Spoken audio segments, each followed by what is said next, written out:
Okay, Lauren, thanks so much for doing this today. We appreciate it.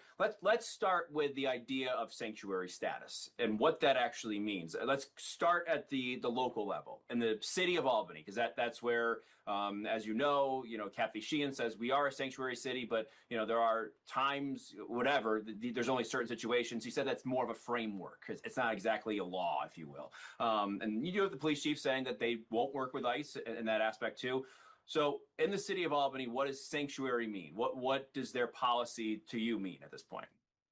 Sure. So there's currently a policy in the city of Albany, not the county of Albany, but the city of Albany, that limits cooperation and information sharing between the Albany Police Department and Albany city employees and the federal government. So that means, for instance, as Albany Mayor Kathy Sheehan likes to use as an example, if you want to come get your dog licensed, we're not going to ask about your immigration status because it doesn't really have anything to do with getting a dog license. That doesn't mean, however, that there's not any information sharing, right? Like, so there's a very complex, very highly intertwined connection between local police departments, state police departments, and federal law enforcement agencies that shares information. It shares, you know, when somebody gets arrested for certain convictions or for certain crimes, that information does get shared with the federal government. And that will often supersede many of the restrictions in the local level. So there is quite a bit of information sharing that exists on its own. So each municipality and locality can have its own policy, and it does have the effect of law in most places. It's adopted in different places in different ways, but it can be the city, it can be the county, it can be whatever, it can be a town, and each of them can have very different policies. So they might configure things in a different way. At the state level, then, there's very limited guidance, and the existing executive order that Kathy Hochul has renewed several times from the Cuomo original in, I think, 2017, that does limit some information gathering and information sharing with federal government. But again, it still has the kind of underlying requirements of the existing information sharing provisions, including like felonies. There's all sorts of cooperation that happens between different law enforcement agencies at the state level, at the local level, and at the federal level, right? Like the FBI, Homeland Security investigations, and ICE enforcement and removal operations. So that does already exist. Right. And so how does the state, is that would just be the jurisdiction be like state police, and I think docs is under that, because like you know, you talk to the local municipality compared to the wide ranging state policies, right? That would just cover the state entities when it comes to law enforcement, right? Yeah, so there's the executive order from Kathy Hochul for the state, and that covers all state agencies, that covers all state employees. And beneath that, the municipalities can have their own different requirements. There's also kind of an underlying constitutional benchmark or standard that has to be met in certain circumstances.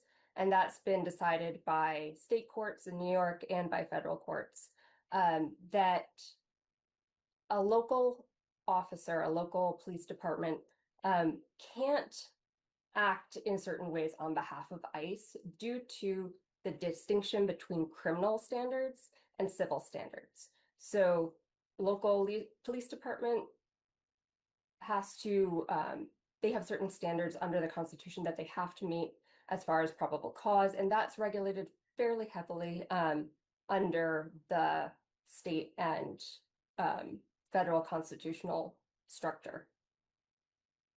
The distinction between criminal and civil is that it's a lower standard of proof, and so for civil cases, you would have a police officer that can't meet the higher burden required by the criminal obligations that they have based on a civil immigration matter. So there's a mismatch in the standards that they have.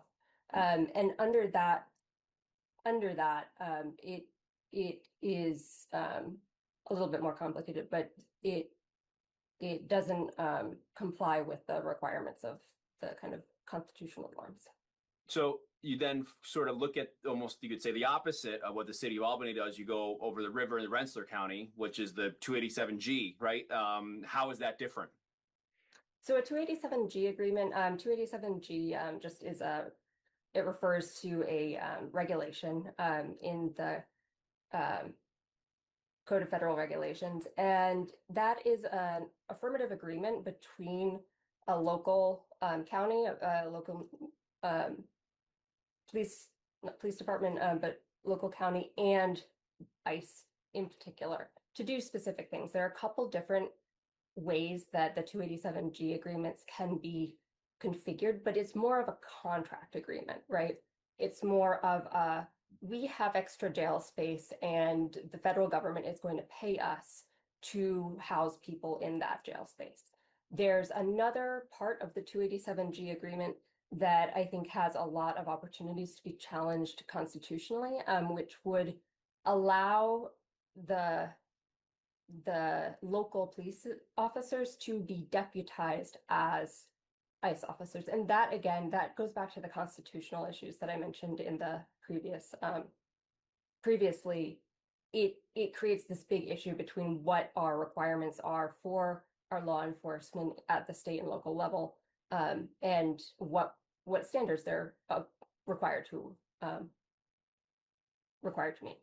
Yeah, you speak to the constitutional issues. I think that's where a lot of people get into the whole due process as well of what that actually means. And I want to ask you about the expedited removal aspect of that. But first, for example, you go to what happened in Cohoes a couple weeks ago. They have this seatbelt or safety checkpoint or whatever it was, and you had different law enforcement agencies there. Sounds like the city of Cohoes invited ICE to be there. How does, where do you might not know specifics here, but I mean, you had two individuals that were detained that did have criminal records, but how does a federal agent get from I'm checking your seatbelt to you're under arrest for an individual that came here and was undocumented?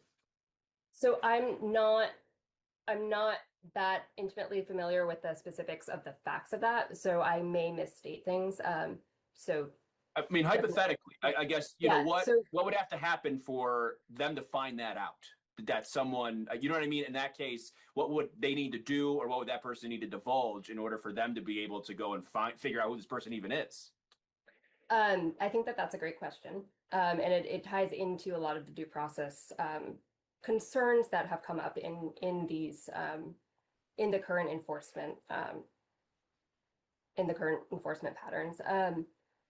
So Cohoes is not restricted by any sort of limitations, right? I believe the Albany County Sheriff's Department is, and I think there might have been another agency there. But Cohoes is free to, like, I think that they, I personally think that they shouldn't, but like they're free to partner with ICE and have a kind of seatbelt checkpoint if they want, with certain restrictions. But I think the question is how does one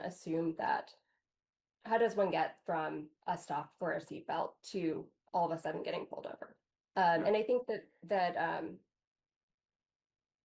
that it depends a lot on what language you're speaking and what color your skin is, and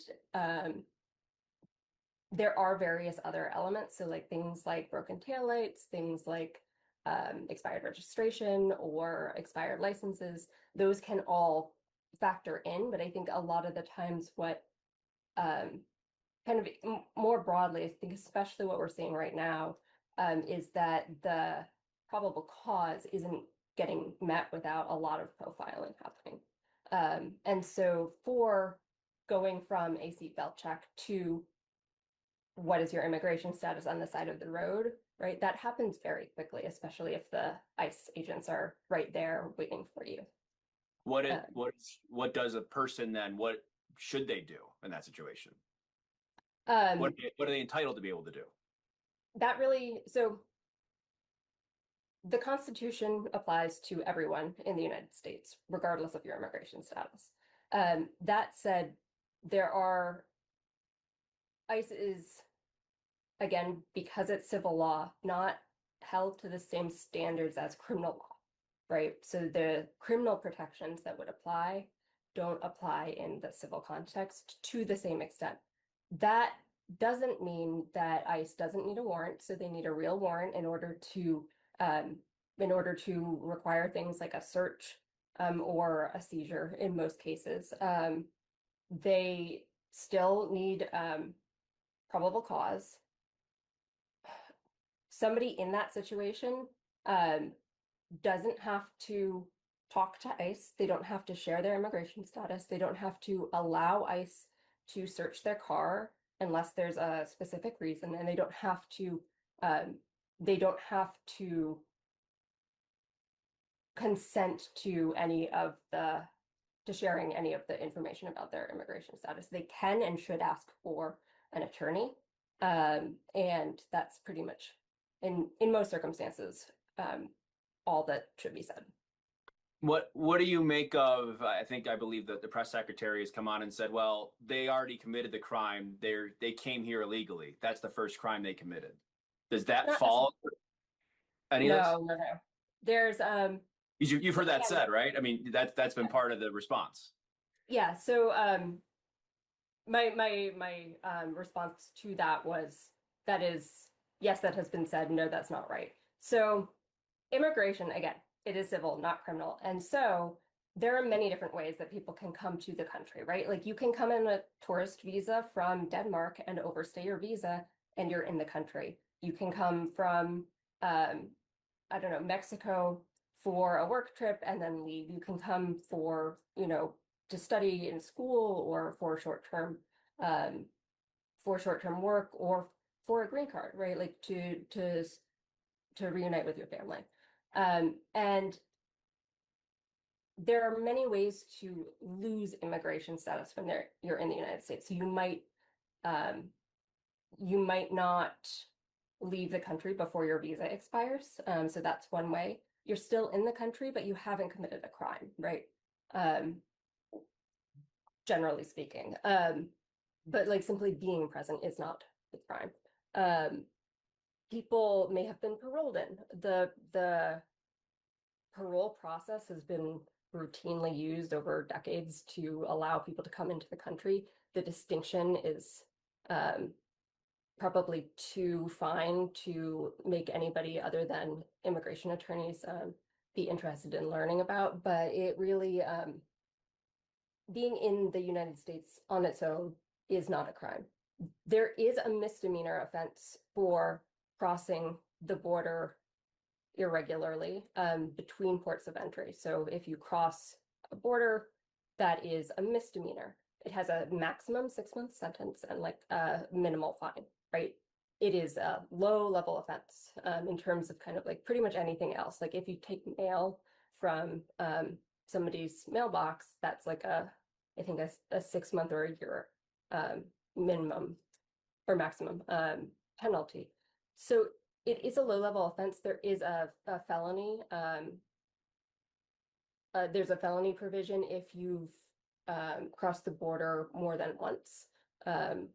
But generally speaking, like simply being in the United States is not a crime. And I think that there's this criminalization mindset that is very, very harmful in terms of misunderstanding and changing the way that people understand what immigration is and how it functions, because it's not criminal, it's regulatory, right? It's like tax, right? It's actually very similar to tax in terms of like the structure of the statute and the regulations. You know, and it's interesting. This conversation has kind of gone away because of how far it's gone. But I remember, you know, when you first saw some of the busing from Texas and Florida to New York specifically, there was a lot of talk about asylum seekers and what that meant and what they were seeking asylum from. It doesn't, I mean, that doesn't, is that much of a factor anymore? I mean, it doesn't feel like that's even been considered at this point, is it? I think the terminology has been, I think the terminology has changed, right? Like, so there Yeah. are different ways that um, people frame things, and I think that it's very intentional, right? So asylum is a protected right under international law, under U.S. law. There's statutes it has to be complied by. It's not optional, and that's because of the atrocities that were committed during World War II, and it is kind of the fundamental basis of the UN. So the protected rights of protected humanitarian rights, and the right to seek asylum and not to be returned to a country where you are going to be tortured or killed.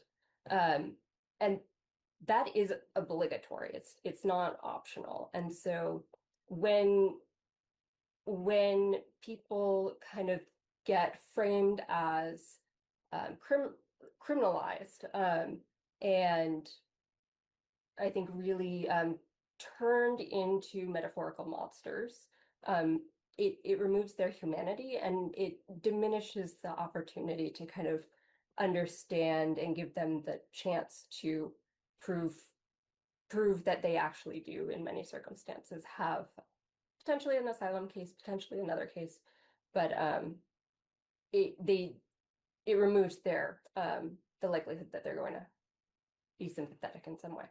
Yeah, and I think, you know, just looking at the narrative, that's almost become a black mark on someone because instead of seeking asylum and them trying to escape from something, now that individual is being tied to whatever they were escaping as they were a part of the problem. But that's what it feels like. You know what I mean? That's how that idea and that term has almost been twisted, right? I guess, do you feel that too? Yeah, I think that, for instance, like Venezuelan asylum seekers, like many of those people are people who have been like seriously persecuted by the current government of Venezuela and escaped from many of the gangs, the kind of political attacks that they are now kind of being accused of being part of. And so I think that's an interesting point that you make. And I think also there's something that has, I think that the legitimacy has been attacked, right? It's delegitimizing it purposefully. The narrative has been to delegitimize immigration proceedings and the fact that there are many people who are seeking asylum, and that in and of itself is not something that is problematic in any way, right? Like that's something that we have as part of our international structure. And it feels like one of the big issues, especially when that conversation was happening, that we were talking about people like you, that there wasn't enough of that at the border, even past that, where their paperwork and the process wasn't happening that quickly. So they were kind of in limbo, right? And that was what was causing issues with being able to have work authorizations and being able to do all that, right? That was part of the problem. It's still the problem, I'd imagine. Yeah, it continues. So I think one of the things that is a bit contradictory in terms of what the current administration is doing versus what they're saying is talking about how you know, the process is so slow, it's broken, it's not working, and yet what they have done is half of the judges on the Board of Immigration Appeals, which is the appellate court for immigration cases, half of the judges have been fired. A bunch of judges from the kind of trial court, the lower court immigration judges, have been fired. So there's many fewer people who are able to hear cases, right? So that's slowing things down further, and that's new. That's since January, and there's been cuts to the funding for legal service programs. Many immigration judges actually really like it when people have attorneys because it makes everything easier for everybody, and that's true for DHS counsel as well. Because it's hard to navigate on your own. It's hard to navigate if you don't speak English or have access to legal resources or don't have a legal education. And so that in and of itself will also slow things down. I think the way that the administration is currently going about things is to simply cut people's access to immigration courts. Due process is, you mentioned it earlier, but due process is protected by the Fifth Amendment and also the 14th Amendment, right? Like we have two amendments that say you are entitled to due process. And that just means that like you have to have a process that is you go through to make sure that you are the person you say you are, that you're not a US citizen, that if you do have a case that it is heard if it's appropriate to do so. And so instead what has happened is the administration has simply moved a bunch of people to bypass the immigration court system entirely. I was thinking about this earlier, and one of the things that came to mind is like witch trials, right? I'm not saying that the witch trials were a good thing. I'm not saying that they were accurate or were necessarily geared to be accurate, but they were still trials, right? And what we're seeing now is like we don't even have the pretense of a trial. Because if there was a trial, if there was a hearing, the likelihood of people being actually able to prove their case and being able to stay in the United States under the existing statutes, under the existing law, I think that is a risk that the administration doesn't want to take. Yeah, and I think that's what we heard yesterday from Governor Hochul. We've heard that from other Democrats specifically, because I know that's been the side that's sort of been attacked when it comes to a lot of this of, yes, this person may be a bad person, but we need to be able to decide how bad are they or if they did was, you know what I mean? If what they did was a crime, that needs to happen before you just put a black mark on someone but by saying it. So I think that's one piece. I did want to ask you, because we only have a couple minutes left, unless I said something there you want to address, but but I do want to ask you, another thing that came up during the hearing yesterday was there was questioning about previous administrations and the Obama administration. And we've heard more of that discussion now come to light of all the individuals that he deported and his administration, and compared even to the first Trump administration. How do you see that in terms of how each administration has handled this in your tenure? I think that the Obama administration has been kind of conveniently forgotten about as part of the narrative. Going back even to the 1990s, a lot of the immigration reforms that have created the current schema that we are working under, that have really criminalized immigration and kind of started moving things into a place where there is mandatory detention, and made it impossible for a lot of people to ever get immigration status. That happened under Bill Clinton, and it was advocated for by the Democratic Party, right? Like that is the push that a lot of Democrats made.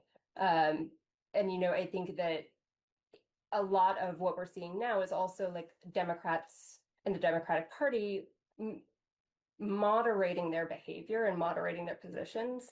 And I do think that is a mistake on many levels. I also think that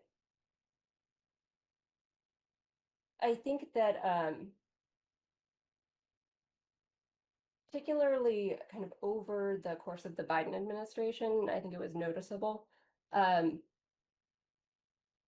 There was a lot of stuff that was happening that was not good, and that it was even more